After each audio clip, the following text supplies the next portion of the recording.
This morning, we continue our conversations here, and we have a special guest on screen with us this morning, who is no stranger to us here at Tobago Updates. This morning, we are chatting with Mr. Ashworth Jack, former minority leader of the Tobago House of Assembly. Good morning and welcome. Good morning, Shenell. Good morning to the viewing and listening public.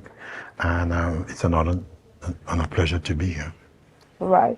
Now, you have been a part of critical sectors here on the island, one of them being natural resources, with your appointment as the chairman of the Spell Board. And, you having participated in other areas of economic growth and development on the island. You have had the opportunity to listen to that budget presentation for 2025 by the Secretary of Finance. And before we get into this morning's conversation, give us your initial thoughts. Well, first I want to congratulate Secretary Roberts on her presentation for a number of reasons. One, Peter is the first female to ever held the position of Secretary for Finance, and that is a breakthrough for the female gender. And as a father of daughters, that feels good.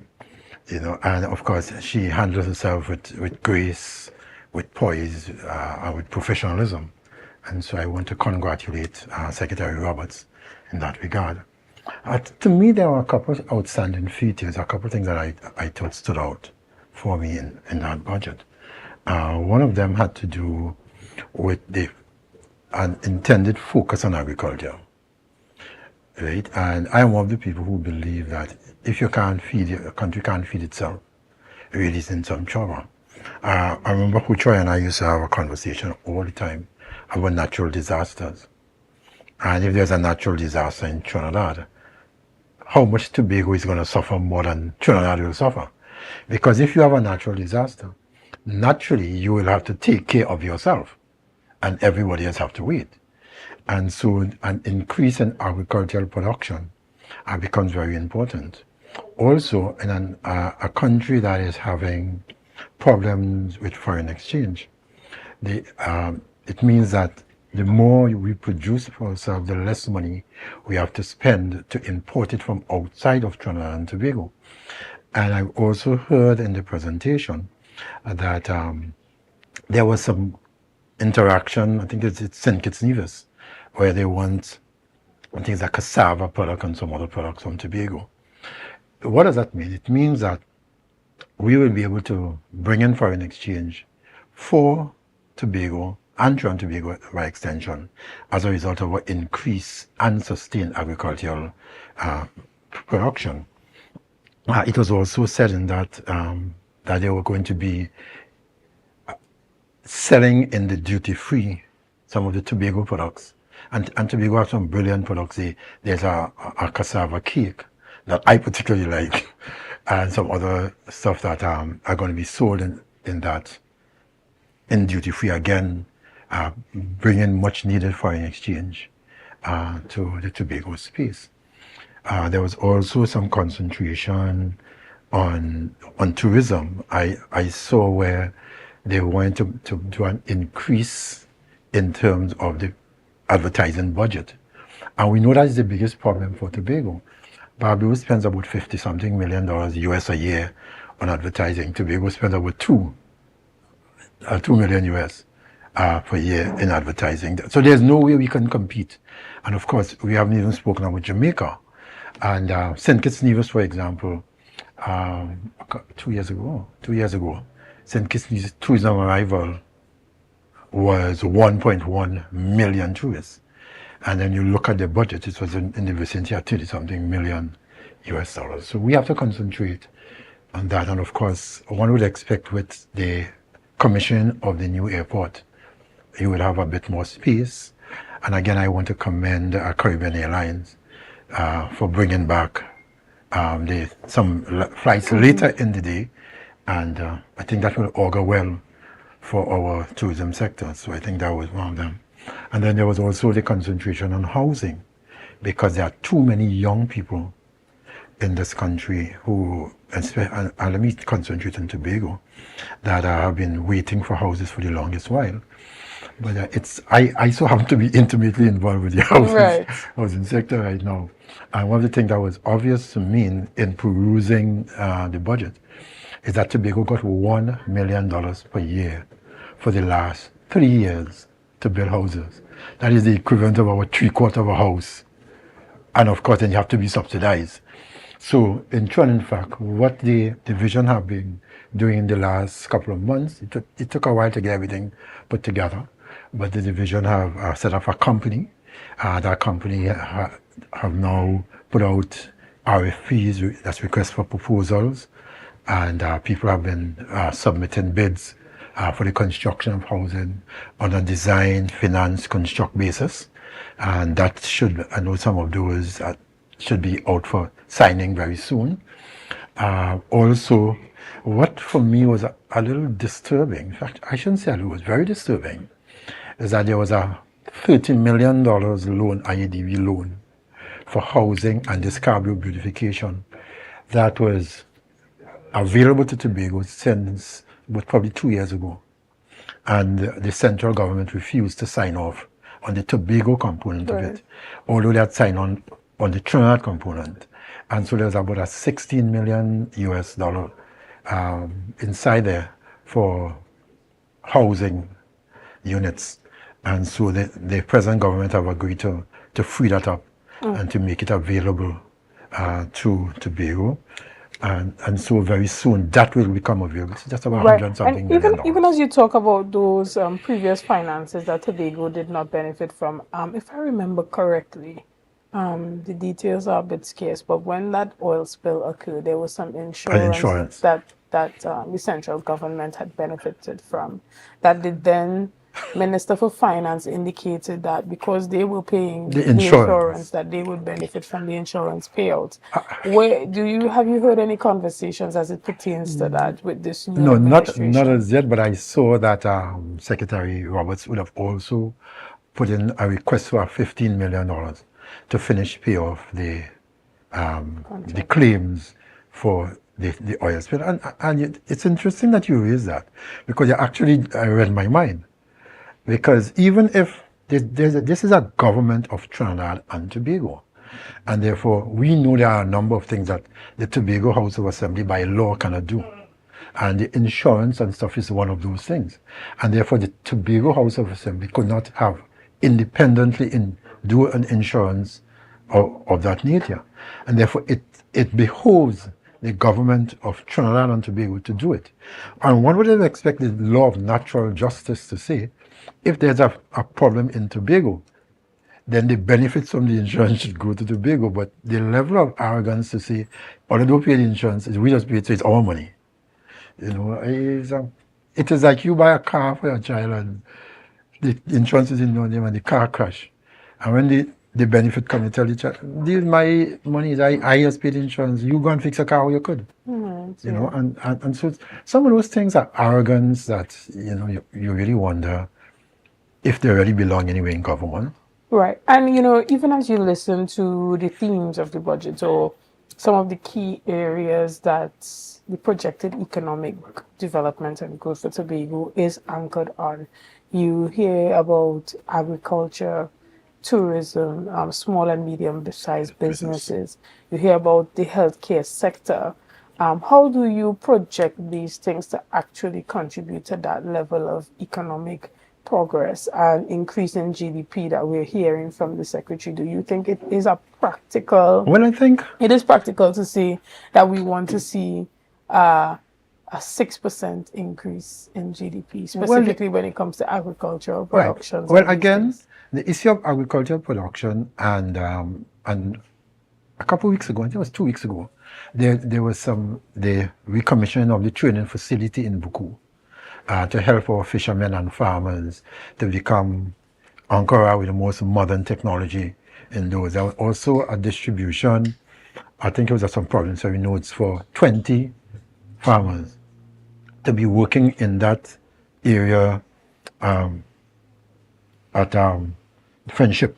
And we all know that Friendship is probably some of the more fertile lands in this part of the island. It is also some of the easiest lands to farm because of how flat it is. And I saw the majority of the recipients of that was young people, which for me was a very light moment. I felt good to see that much young people want to get involved in agriculture. We know that Tobago lands are more undulating. And as I said earlier, the more you produce, the less you import. And so that in itself will create employment and at the same time save us from having that first spend out of Tobago. Tourism in itself, Tobago is probably, to me, one of the most underused, under-advertised beauties in the world. You know, I was at Pigeon Point. I am a lover of nature.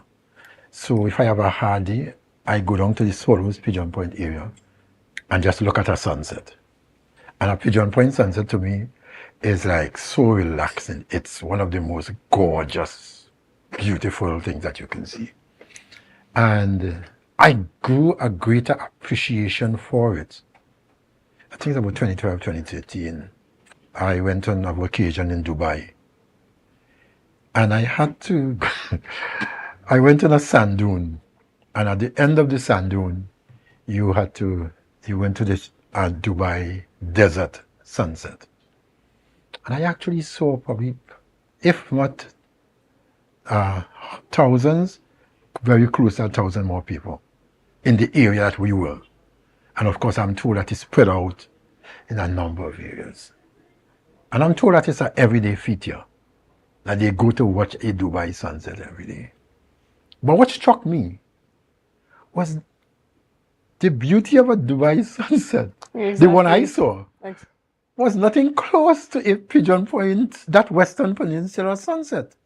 And I said to myself, you know, it's interesting that I have never seen sunset in itself being sold as an attraction.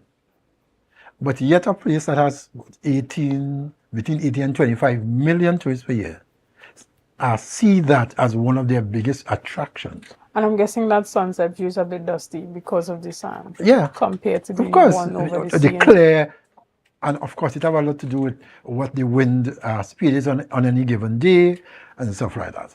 So I'm saying that tourism, properly organized, properly marketed, has the potential to be, like in all over the world, to be a major economic contributor to the economy. And of course, it would be remiss of me if I didn't mention the potential of spell in this whole economic growth. You know, we're looking to borrow a large sum of money to buy new equipment, because those equipment are dinosaurs. You know, if you need to get into the modern world, if you need to produce, you can't use those equipment. Those equipment will cost you more to maintain than it will cost you to purchase new equipment. And so we are in the process of doing that. We're just waiting on some clearance for the loans and stuff like that. Okay. And then we will be out for the equipment. Another key area of the budget that was expressed by the Secretary for Finance had to do with the investment in small and medium enterprises. And, you know, she spoke to the fact that for a long time we have given money and allowed businesses to just go off and do what they have to do without the requisite training and capacity building that is needed to see long-term sustainability. You know, thus leading to giving a large sum of money to businesses and not seeing any economic returns from it. And you hear her talking about more investment in technical support for these businesses. You know, what are your views on that? And I think that, you know, it's interesting that this interview is coming immediately after a small business interview. The interview that just came off with a small business person. And what people don't understand, in most developed economies, the economy is driven by small businesses. It creates more employment. It allows for families to be able to thrive. And in Tobago, that used to be Tobago's big thing. Every village in Tobago had 5 and 6 shops. That before the advent of big supermarkets. I'm from Mason. And in Mason, I could count how much parlors and shops it had around. Now, if somebody build another shop somewhere, you think they come to compete. Right on the Easterfield Junction in Mason had 4 in less than 100 meter radius, it had 4 parlors and shops. It had Mr. Thomas, it had Mrs. Alexander, Mr. Coach, Miss Daphne, it had Russell Eastman, and it had Miss Florence, later became Mr. Clark, right there. And as you come down the road, there was a bakery right there, and then there was Miss Velma, and then there was Dalmore Edwards, and there was Mr. Cleophas, and on the other side of the road was Mr. Spencer. So, right, that was one of the things that kept the village together. Right? The money spent in the economy, and therefore it created employment and all that. Now everybody goes somewhere else into a bigger supermarket. I mean, it's not still lucky to have a couple, but not, of course, not in numbers. And so the concentration on not only the small business financing, but the small business, the training, how to keep books, what to expect, and in the downturn economy, how people could work together to beat it. I think that's a fantastic idea by the Secretary, a very commendable idea, because it is one thing to just have the money and then when that you're not sure what is the difference between profit. Because a lot of people think everything that goes into their cash register is profit. Correct. So things like those, I think training in those areas are going to be very important in building the Tobago business sector to grow from small to medium, and we hope large. Because if we look at penny savers as a case in point, if we look at Viewpoint, those two are two classic examples of starting a little place. Viewport used to be right in front of the port, in a little board building. Correct. And look at Viewport today. Right? Penny Savers was a little place in Canaan. Now can have what? 3 of the biggest supermarkets on the island. And I always tell people, we have a responsibility as Tobagonian to support our indigenous business people. Right. Well, we're going to take a quick break right here, and we're going to be back with much more on this conversation. So see you soon.